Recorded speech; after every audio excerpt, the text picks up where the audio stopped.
Super star Krishna Telugu ప్రేక్షకుల హృదయాల్లో చెరగని ముద్ర వేసిన నటుడు.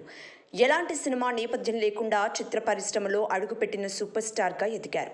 దాదాపు 5 దశాబ్దాలు తెలుగు చిత్ర పరిశ్రమకు విశేష సేవలు అందించారు. ప్రయోగాత్మక చిత్రాలతో daring and dashing hero అనిపించుకున్నారు.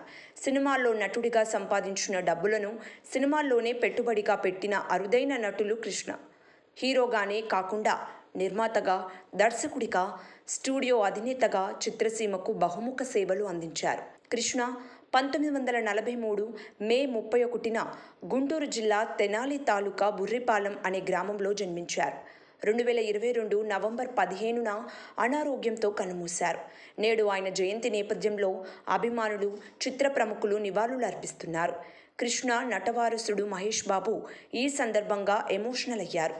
Happy birthday నాన్న, నిన్ను చాలా మిస్ అవుతున్నాను, కానీ నా జ్ఞాపకాల్లో మీరు ఎప్పటికీ జీవించే ఉంటారు అని మహేష్ బాబు కామెంట్ చేశాడు.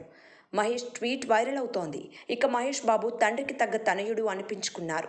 బాల్యం నుంచే మహేష్ బాబును నటుడిగా కృష్ణ ప్రోత్సహించారు. వీరిద్దరు కాంబినేషన్లో అనేక సినిమాలు వచ్చాయి. చైల్డ్ ఆర్టిస్ట్గా Mahesh Babu multistarrers dual roles చేయడం విశేషం. రాజకుమారుడు చిత్రంతో పూర్తిస్థాయి హీరోగా మారిన మహేష్ బాబు టాలీవుడ్ టాప్ స్టార్స్లో ఒకరిగా ఎదిగారు. ఇక కృష్ణ గారు చిత్రసీమలో ఎన్నో రికార్డ్స్ సృష్టించారు.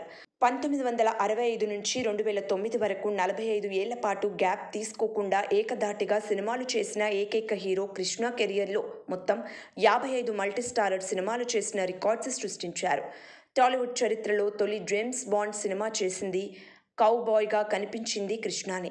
50 ఏళ్ల సినీ కెరియర్లో 100 మందికి పైగా దర్శకులతో పనిచేసిన ఏకైక హీరో కృష్ణ కావడం విశేషం. ఇక అత్యధిక డ్యూయల్ రోల్స్ చేసిన హీరోగా కూడా కృష్ణ పేరున రికార్డుంది. 1972లో కృష్ణ నటించిన 18 సినిమాలు రిలీజ్ అయ్యాయి. టాలీవుడ్లో ఒక ఏడాదిలో ఓ హీరో ఇన్ని సినిమాలు రిలీజ్ కావడం ఇప్పటి వరకు జరగలేదు. ఇలా ఎన్ని రికార్డులు తన ఖాతాలో వేసుకున్నారు.